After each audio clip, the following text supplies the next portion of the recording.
반갑습니다. 신인문학 두 번째 시간을 시작하겠습니다.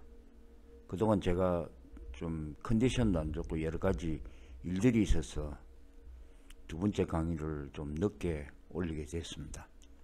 지금 화면에 나타나는 이 사진은 제가 만들고 있는 농장의 전경이 되겠습니다. 제가 인문학의 정의에 대해서 지난 시간에 말씀을 드렸는데, 인간의 그 모든 것을 탐구하는 것이 인문학이라고 말씀을 드렸습니다. 그리고 신인문학이란 무엇인가? 바로 과학, 인문학, 그 다음에 영성, 맹상, 깨달음, 이 세 가지를 아주 균형 있게 서로 하모니를 이루고 충분히 연계가 되는, 통섭이 되는 그런 진정한 어떤 인문학의 공부, 그리고 여러분들이 가지고 있는 뇌의 신경세포들이 이 세 분야를 골고루 발달시켜서 어떤 인문이 생기더라도 편협되지 않고 종합적으로, 전일적으로, 통합적으로 해답을 찾아갈 수 있는 그런 공부가 바로 이 인문학인 것입니다. 시바여 의심의 안개를 거두어 주소서. 우리가 밤하늘을 바라보면 무한개의 별들이 있고, 무한개의 은하가 있고, 무한개의 우주가 있습니다. 이들은 다 어디서 온 것이고 누가 만든 것이며 어떻게 생긴 것일까? 거대 우주, 대우주, 우주계, 대은하, 소은하, 태양계, 지구계, 무생물계, 생물계, 인간계, 세포계, 조직계, 기관계, 소기관계, 거대 분자계, 원자계, 아원자계, 극소 입자계, 입자파동계, 이 수많은 계층, 청청이 이루어지는, 무한대로 이어지는 이 시스템, 이 강대무변하는 우주는 누가 만든 것일까? 종교에서는 창조론을 이야기하죠. 한 분의 절대자가 이 우주를 전부 다 만들었다.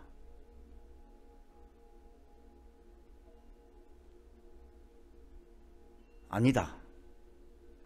처음에 어떤 단순한 물질의 기초가 되는 입자들이 있었고, 그것들이 뭉치고 여러 가지 우연히 이렇게 뭉치고 떨어지고 하다가 우연찮게 이미 있는 입자들이 만들어지고, 또 그것이 또 뭉쳐서 원자가 되고 분자가 되고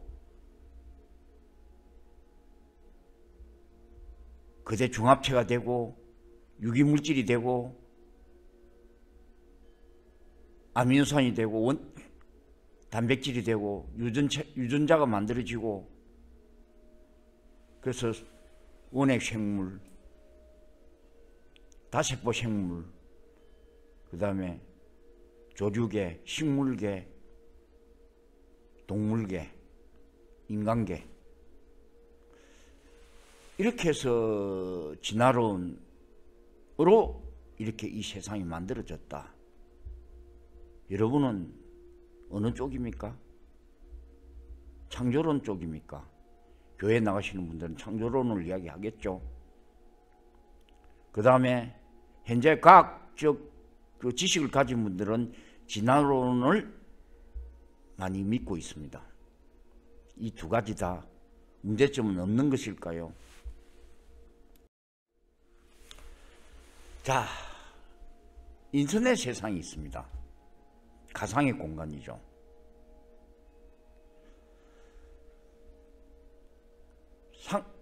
신라시대의 학자들이 몇십 명이 지금의 세상에 도착했습니다. 그래서 컴퓨터 속에 있는 인터넷 세상을 보게 되었습니다. 너무나 많은 정보들이 있고, 그 다음에 영상들이 있고, 사진들이 있고, 수많은 문장들이 있고, 없는 게 없습니다. 인터넷에. 깜짝 놀랐어요. 그러면서 이 삼국지대 사람들이 이거를 도대체 누가 다 만들었을까? 어떻게 해서 생겨난 걸까? 그리고 자기들끼리 모여서 난상토론이 벌어졌습니다. 그 중에 한 사람이 이야기했습니다. 인터넷 세상은 모두 한 사람의 무한한 능력을 가진 절대자, 창조주가 만들었다. 우리가 지금 알고 있는 아까 내가 이야기한 창조론을 이야기한 것입니다. 그런데 한 사람이 조금 과학적으로 기어를 이게 컴퓨터를 뒤져서 하다가 인터넷 세상의 정보를 분석해 보니 전부 디지털 부호 1010로 구성이 되어 있다. 그래서 처음에 10가 있었는데 이것들이 의미 없이 집합되고 해체되고 하다가 어느 순간에 그것들이 의미 있는 문장을 만들게 되고 단어를 만들게 되고 또 문장이 이어져서 그 다음에 나중에 그림이 되고 지금 이 복잡한 인터넷 세상이 만들어졌다. 그 자기가 분석해 보니 이거는 디지털 프로 10로 이어져 있어서 그럴 가능성이 있다. 그래서 진화론을 이야기했습니다. 어느 게 맞습니까? 둘 다 틀렸죠.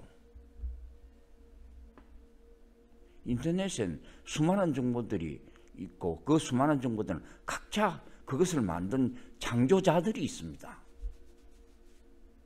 우리가 이 수많은 식물계, 동물계 다 보잖아요. 장미인 장미가 있고 사과는 사과나무들이 종류가 사과나무 종류에도 몇백 종류입니다. 장미도 몇백 종류가 있고요. 이 모든 것을 한 사람이 절대자가 만들었다? 아니죠. 그것을 만든 창조자들이 있습니다. 세상에 많은 시계가 있죠. 시계에 보니까 거기에 뭐 바늘도 있고 뭐 저기 여러 가지 톱니바퀴도 있고 뭐 여러 가지가 있는데 부속들이 있는데 그 부속들이 아무리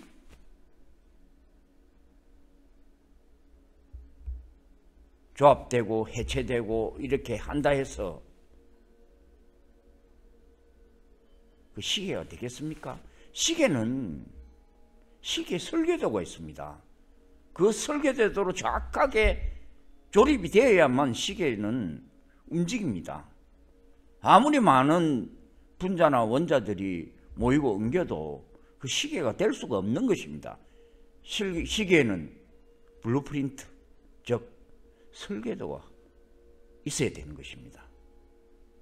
생명은 역시 생명의 설계도가 있어야 합니다. 그것은 바로 유전자 암호 코드입니다. 그 암호 코드를 분명히 사과는 사과, 장미는 장미 다 만든 사람이 있다는 게 제 생각입니다. 그래서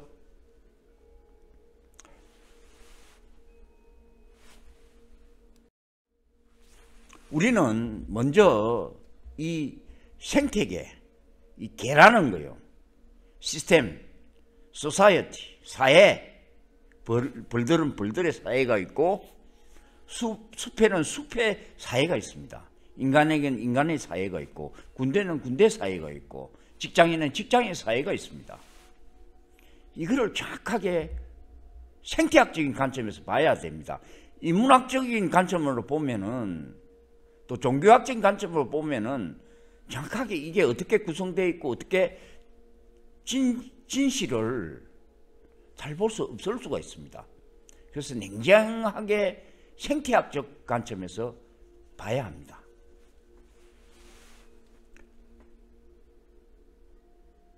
각 개는 수많은 이 우주에는 개가 있고요. 그 개를 운영하는 사람이 있고 관리자가 있는 것입니다. 절대자는 나타나지 않습니다. 나타날 필요 없죠. 이 세상을 그 중간 관리자들이 다 운영하게끔 만들어 놓은 것입니다. 그래서 그 절대자는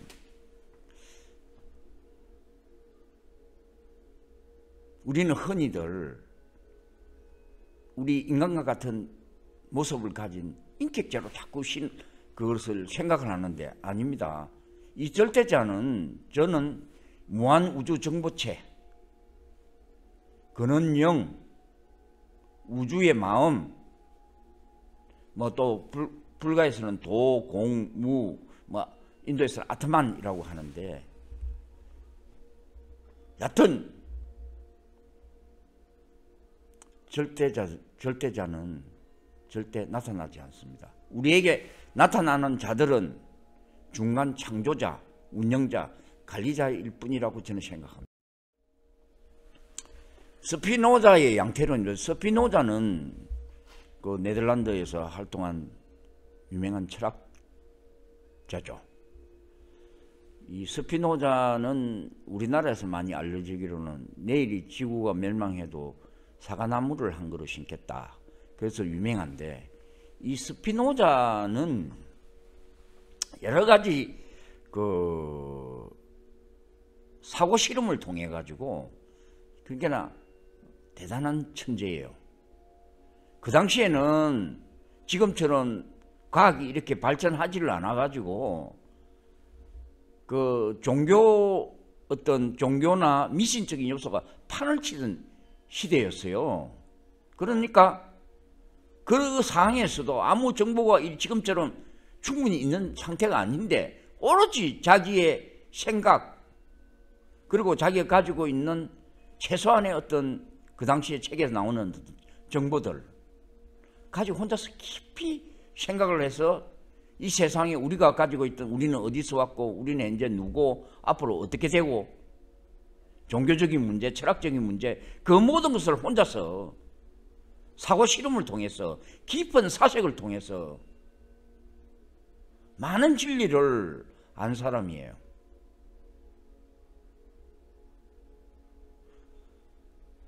그 중에 스피노자의 양태론을 제가 좀 설명을 드리겠습니다. 여기 그림에 보면은 제일 가운데 그 보면은 하나의 이제 개가 있는데 그 가운데에 삼각형이 있고요.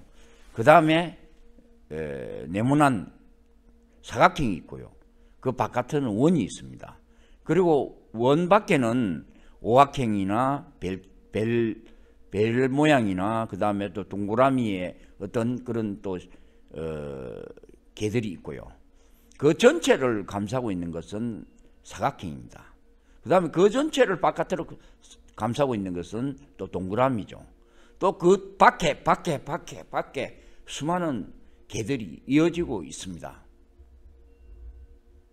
이 수많은 이어지는 개 중에서 이 아까 가운데 있는 이 삼각형 위주로 본다면은 사각형은 삼각형에 직접 영향을 줍니다. 그리고 동그라미는 사각형을 둘러싸고 있기 때문에 사각형에 영향을 주고 물론 삼각형에도 영향을 주지만 사각형이 더 직접적인 영향을 줍니다. 그리고 밖으로 나가면 나갈수록 개가 확장될수록 영향을 안 받습니다. 그러니까 무한절대자는 이 조그만 개에 사실은 관여하지 않습니다. 그래서 우리에게 나타난 신들은 중간에 우리하고 직접적인 연관을 가진 중간 관리자, 창조자이라는 것입니다. 그래서 그들은 우리 지구와 연관이 있는 태양계, 또 태양계 너머에 있는 우리 은하계에 있는 어떤 신들이 우리에게 영향을 끼친 것입니다. 절대자하고는 상관이 없는 것입니다. 스피노자의 에티카라는 책인데 굉장히 어렵습니다. 읽기가. 일반 사람이 이해하기는 쉽지는 않습니다.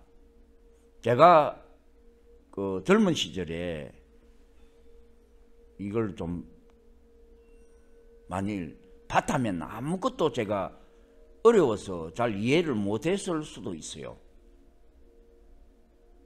근데 지금은 보니까 이제 뭐 지금은 그 스피노자가 이야기하는 것 중에서 좀 인상적인 게 그 신의 개념에 대해서, 종교의 개념에 대해서 아주 그때 파격적인 내용을 이 에티카에 남겼어요. 그게 뭐냐면은 지금 내가 이야기하는 것처럼 신을 상징하지 않는다, 신은 없다, 이런 걸 단도직입적으로 이야기를 해놓은 거예요. 근데 그 당시에 그런 개념을 가진 책을 전술한다는 건 곧 죽음을 이야기합니다. 바로 종교재판에 해부돼 가지고 바로 죽는 겁니다. 그 당시에는 성경이나 이런 것들은 성직자들이 가지고 해석을 하고 사람들한테 알려주고 하는 것이지, 일반인들이 그 책을 읽거나 가지거나 그거는 바로 죽습니다. 그래서 스피노자는 이 자기의 생각을 글로 남겨가지고 책을 출판해야 되는데, 책을 출판하자마자 자기는 잡혀가겠죠, 종교재판에. 그래서 출판사 사장하고 아주 그 세상에 없는 이름을 하나 만들어 가지고 출판을 했는데, 어쨌든 나중에 이 스피노자가 종교재판에 해부돼 가지고 아주 곤욕을 치렀습니다. 지금 이제 젊은이들은 뭐 교회나 절이나 안 가죠. 지금은 뭐 자기들이 하는 인터넷 세상에서 여러 가지 뭐 느끼는 바도 많고 뭐 여러 가지를 하고 있는데, 이제 그런 것들을 지금 스피노자가 오래전에 그 이야기를 해놓은 겁니다.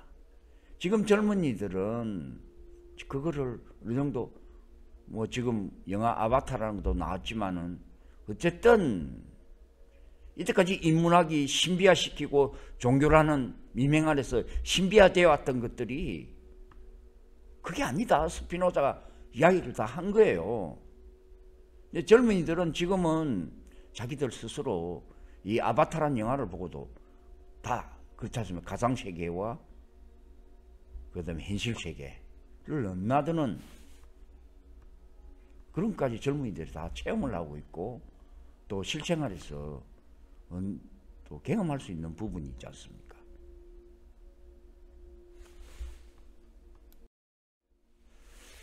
이 스피노자의 뇌라는 책이 있습니다. 이탈리아 정신과 의사가 내가 쓴 걸로 알고 있는데, 이 책을 저도 좀 깊이 있게 몇 번에 걸쳐서 좀 책을 좀 봤습니다. 굉장히 좋은 책이에요. 근데 이 사람은 스피노자를 너무 소환하는 의사예요. 그래서 스피노자를 네덜란드까지 찾아가 가지고 그 스피노자의 행적을 찾아가고 그렇게 하는 사람인데, 자기는 스피노자만이 현대의 신경생물학에서의 발견한 많은 중요한 사실들에 근접하는 통찰력을 보여줬다고 자기는 확신을 한 겁니다. 그 누구도 아닌 스피노자만이 현대 신경생물학의 발견에 근접하는 통찰력을 봤다는 거예요. 그래서 이 스피노자는 자기의 아까도 이야기했다시피 이 마음이라는 거, 그 다음에 종교에서 이야기하는 뭐 여러 영혼의 문제, 죽어서 뭐 천당 가고 어쩌고저쩌고 하는 거, 이런 것들을 아주 냉정하게 진짜 그런가 깊이 사고 실험을 통해서 지금 현재 신경생물학자들이 밝혀지는 마음이라는 것은 신경정보의 다발이 저장된 정보예요. 그런 것들을 스피노자가 그 당시에 다 이야기를 해버린 거예요. 너무 파격적이라 스피노자는 종교재판에 가서 해부될 수밖에 없었죠.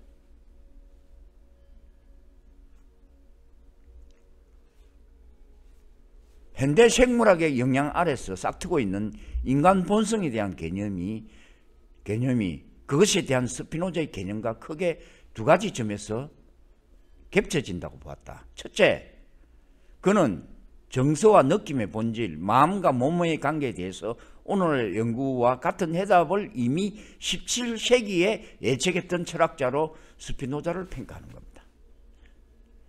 지금은 신경생물학이 너무 많이 연구가 돼 있어가지고 수많은 논문들과 정보가 있고요. 그게 마음의 어떤 실체를 이미 밝혀내고 있는 상황이지만 17세기에 그거를 오직 사고 실험을 통해서 그 사실을 밝혀냈다는 것은 정말 존경스러운 철학자예요. 그래서 스피노자의 심신평행론, 인간의 마음이 몸의 관념이라는 개념은 심적 절차가 내 속의 지도, 즉 정서와 느낌을 만들어내는 사건에 대한 반응을 신경 패턴의 집합체에 기초를 두고 있다는 자신의 확신과 일치하기 때문이었다고 이야기합니다. 지금 현대 신경생물학자가 그 과거에 그런 정보가 없었던 스피노자의 그 영감, 창의적 발상, 깊은 사색에서 우러나는 깊은 철학, 감탄을 한 것이죠. 그래서 이 책이 나온 겁니다. 스피노자의 뇌입니다. 여러분도 꼭 한번 읽어보시기를 저는 권하고 싶습니다. 그래서 내가 아까도 이야기했듯이 이 우주, 물질계와 생물계와 그대 우주와 미세 마이크로 월드, 미세 세계, 거기에서는 각 계층이 있고 그 계를 움직이고 있는 것은 근본 물질과 원리입니다. 그래서 서양의 그 모든 서양 문명의 뿌리라고 할 수 있죠. 이 아리스토텔레스가 많은 것을 연구를 했는데 지금 아리스토텔레스가 연구한 분야가 사실상 대학의 여러 가지 학과들로 이렇게 분리가 되어 있지 않습니까? 그 대학의 학과들이 분리된 학과들이 대부분 아리스토텔레스가 학문적 분류를 해놓은 것에 따른 것입니다. 서양 문명은 사실상 실용적으로 본다면 아리스토텔레스를 빼고는 이야기가 되지를 않습니다. 아리스토텔레스의 가장 근원적인 이문에 관한 이 우주를 움직이는 것은 무엇인가? 물질인가? 아니면은 행상인가? 이 행상이라는 것은 어떤 원리라고 보시면 되겠습니다. 그게 뭐냐면 여기 사과가 3개가 있습니다. 이 사과 3개는 물질이죠. 근데 이 3이라는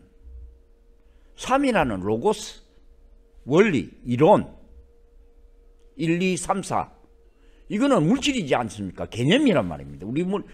우리 머릿속에 있는 3이라는 개념이 수학적 개념이 있단 말이죠. 이 개념이 먼저냐 물질이 먼저냐, 원리가 움직이는 거냐 이 물질들이 움직이는 거냐. 동양의 철학을 이야기를 하자면은 우리 천부경이라는 게 있죠. 거기는 수학적 철학적 우주의 창성 원리와 운영 원리가 거기에 적혀져 있습니다. 그래서 1의 숫자가 2를 만나서 3이 되고 3의 숫자가 또 1과 만나서 4, 5, 6, 7, 8, 9, 10까지 일적 10거 그 우주의 수의 원리를 아주 핵심적으로 80한자입니다. 한자 80한자에 그 모든 것을 녹여놨습니다. 그리고 뭐 우리나라 이의와 이하항이 이기 이런 논이다, 이기 이런 논이다. 리는 원리요. 기라는 것은 움직이는 실제로 물질 같은 내용입니다. 이게 이기 이런 논이냐, 물질과 이 리가 같은 것이냐, 원리가 같은 것이냐, 다른 것이냐, 하나에서 나왔느냐, 따로따로 나왔느냐, 하나로 통합해서 움직이지는 거냐, 따로따로 움직이는 것이냐.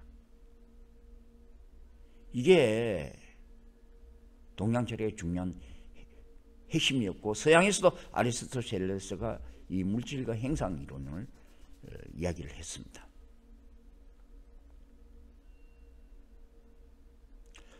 성경책에는 영혼에 대해서 언급된 게 있습니다. 어떠한 물질이든 그 움직이는 성격, 그 안에 있는 정보,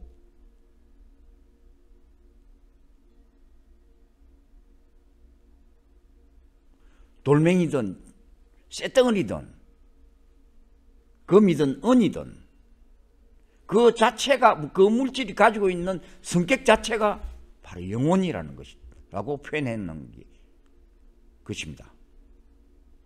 우리가 영혼이라는 거, 뭐 특별한 존재로만 자꾸 생각하는데, 뭐 고등생물은 인간에게만 영혼이 있고 그 물질이 무슨 영혼이 있겠느냐. 넓은 의미에서 영혼이, 성경책에서 영혼이라는 것은 그 물질이 가지고 있는 정보, 그것이 영혼인 것입니다. 자, 이 우주는 어떻게 탄생하고 소멸했냐? 우주 천문학에서는, 이 물리학에서는 빅뱅 이론이라는 게 있죠. 우주에는 처음에는 우주에 알이 있었고요. 그 알에서 터져 나옵니다. 터져 나오는 게 화이트홀입니다. 화이트홀에서 수많은 물질들이 나오면서 그 물질들이 엉기고 행성이 되고 별이 되고 은하계가 되고 그 다음에 작은 우주가 되고 또 거기에 수많은 행성 속에서 여러 가지 생물계도 만들어지고 이렇게 쭉 가면서 쏟아져서 그 앞으로 가면서 팽창하면서 앞으로 쭉 그 물질들이 그 은하계가 앞으로 갑니다. 그러면 은하계도 우주계도 소우주도 성장하고 나중에 성장하다 노쇠화돼서 다시 그게 밖으로 와가지고 블랙홀로 다시 빨려 들어가서 우주의 알로 다시 집적됩니다. 이렇게 계속 순환되는 것이고, 우리도 지금 화이트홀에서 터져 나와서 지구가 생성되고 지구도 앞으로 계속 앞으로 가고 있겠죠. 먼저 앞에 생성된 수많은 별들에는 또 다른 생명체들이 살고 있겠죠. 자, 그래서 이 우주의 아래서 이 물질들이 쏟아져 나오면서, 우주의 물질들이 쏟아져 나오면서 수많은 별들이 생기고 행성들이 생기고 그리고 은하계가 생기고 그 다음에 그에서 뭐 유전체도 생기고 무생물도 생기고 생물도 생기고 나중에는 인간도 생기는, 인간들이 만들어지고 휴메노이드가 만들어지고 뭐 이렇게 되는 과정을 이제 설명을 하는데, 저는 이제 그 세상의 모든 어떤 개의 그 시작은 이 알이라고 봤고, 이게 한 톨의 씨앗에서 거대한 바오밥 나무를, 씨알에서 거대한 바오밥 나무를 볼 수 있고, 하나의 작은 알에서 화려한 공작 기틀을 상상할 수 있는가? 알은 삼라만상의 행상을 숨기고 있는가? 알은 생명의 집적체, 압축된 정보의 칩이 내장된 설기틀. 알은 절로 자라고 예정된 프로그램에 따라 스스로 자기의 꼴을 조각해 나가는 놀라운 마술사. 이 우주의 삼라만상의 아름다움은 알의 조화로 이루어진 것. 그러기에 우주는 알의 세상, 알의 신화, 알의 역사, 알의 기록, 알의 이야기 라는 이런 시를 제가 예전에 쓴 적이 있습니다.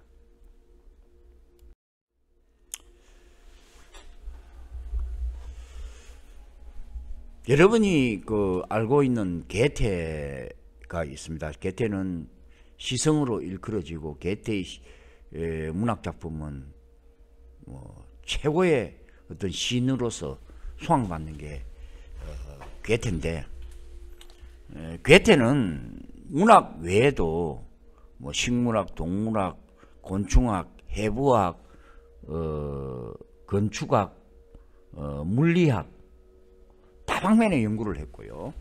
그 중에서 제가 주목한 것은 이 식물학 연구인데, 식물의 변태, 이거는 뭐냐면 식물이 이상한 새로운 기행 행태로 변하는 식물들, 거기에 대한 연구를 했었고, 그래서 거기에 이제 그 식물 행태학, 변태론 이런 것을 주장을 했고, 그것을 다시 개인적인 책으로, 식물의 변신이라는 책으로 출판한 적이 있습니다. 그리고 그 책에 보면은 굉장히 중요한 개념이 있는데, 이 운행식물의 개념을 처음으로 제창했습니다. 그 게테는 이런 말을 했었어요. 나는 식물의 비밀에 근접했다.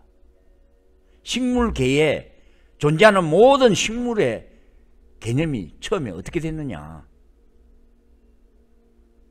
그것을 나는 비밀을 알고 있다.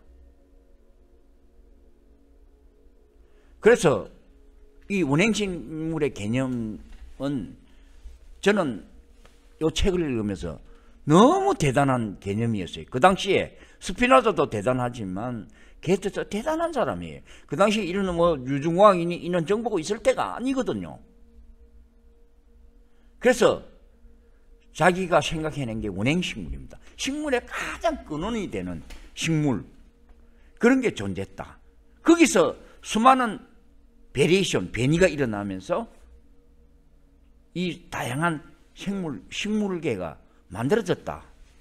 그래서 이 운행식물을 개념만, 비밀만 알고 있으면 새로운 식물의 탄생도 가능하다는 주장을 개념이 제창을 했는데, 그게 바로 운행식물의 개념의 제창입니다.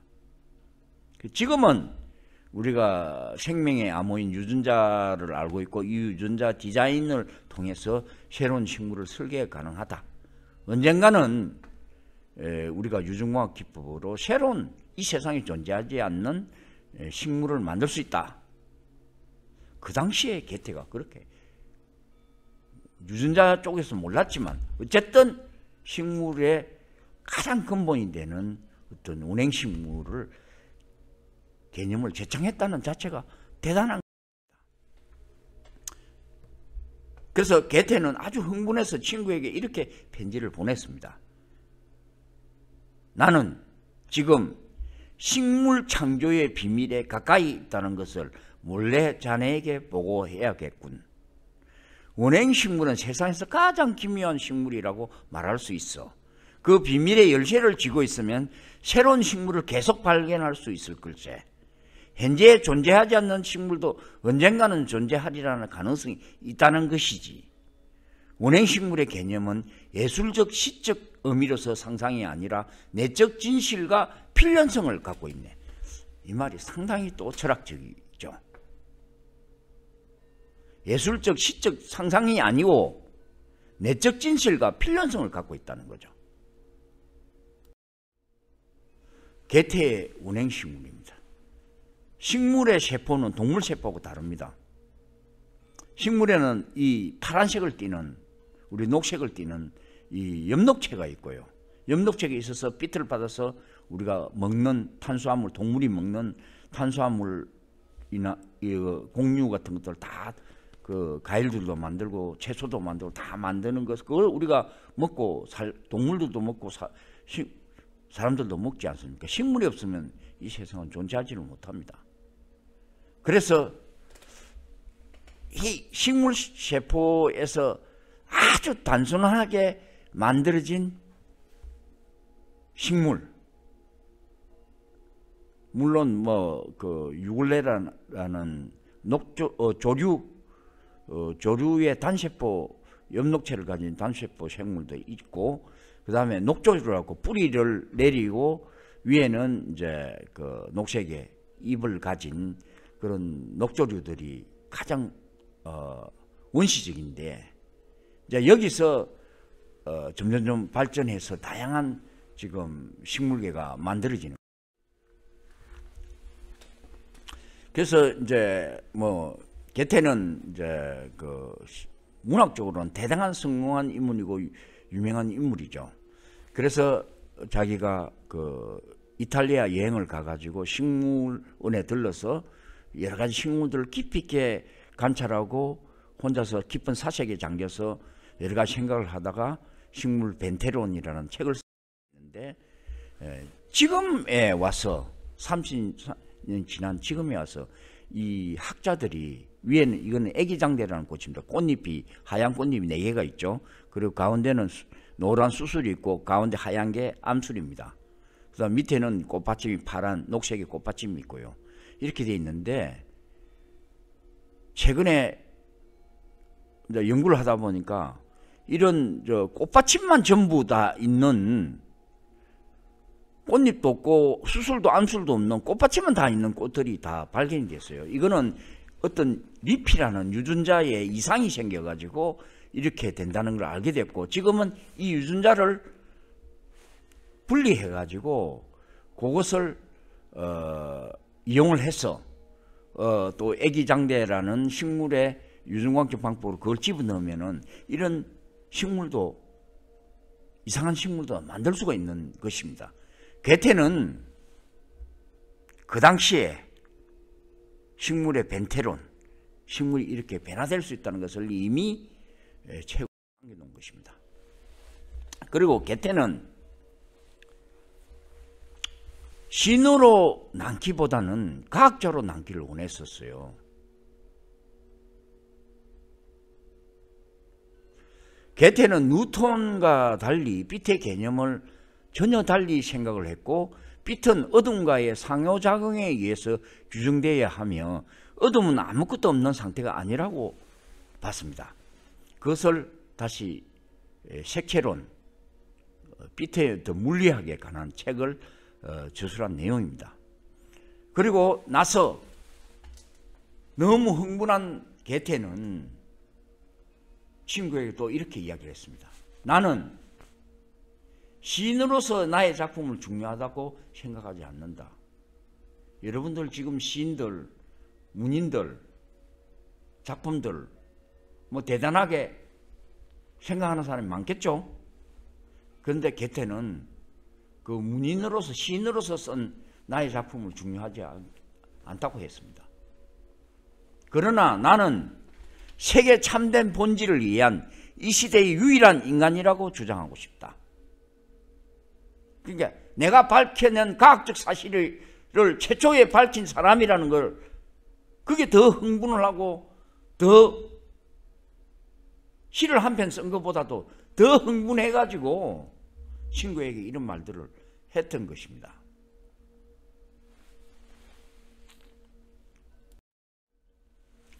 앞으로 이 인문학이 나아가야 될 길입니다. 내가 이야기했죠. 지금 대부분 그 나와서 하는 대학 교수들이 하는 인문학 강의는 반쪽짜리 강의라고. 그리고 과학자들은 한계에 지금 부딪히고 있습니다.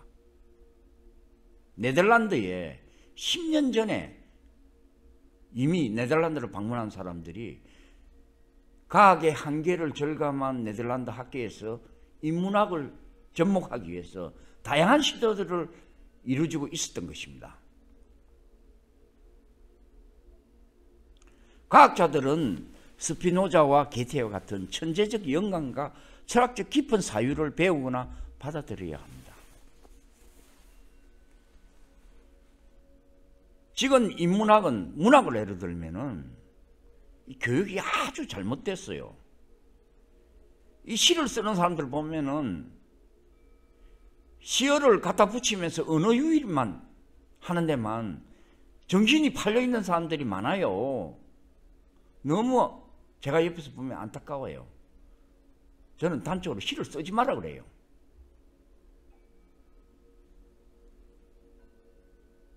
인문학은 이때까지 다루어오던 카테고리를 넘어서서 무한 확장성을 열어두고 다양한 분야와 융합해야 하며 과학자들에게 일반 대중에게 새로운 영감을 제공할 수 있어야 합니다. 그것이 문학의 존재 이유가 되어야 하는 것입니다. 문학을 위한 문학은 이제 아닙니다.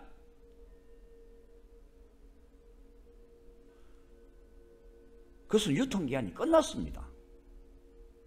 그래서 젊은이들이 문학에 아무 관심을 보이지 않는 것입니다. 지금 문단님 보면은 전부 지금 80 이상 노인네들이 회장을 하고 있어요. 아직도 그 자리를 뺏기려고 하고 놓으려고 하고 있지를 않습니다. 젊은이들은 거기 안 들어갑니다.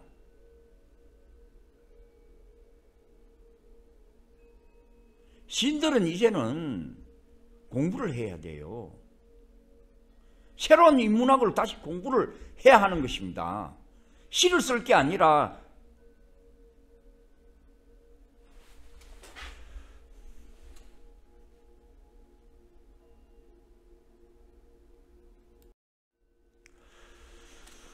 자, 오늘은 제가 우리가 어디서 왔는가를